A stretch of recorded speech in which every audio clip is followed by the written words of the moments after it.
You ask Tiger to solve. This deals with linear equations with one unknown. The final result is x equals 15. Let's solve it step by step. Simplify the expression. Find the greatest common factor of the numerator and denominator.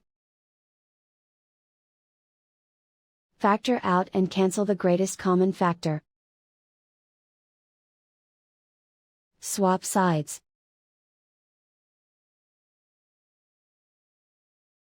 Isolate the x. Multiply both sides by 6. Group like terms. Multiply the coefficients. Simplify the fraction. Multiply the fractions. Simplify the arithmetic.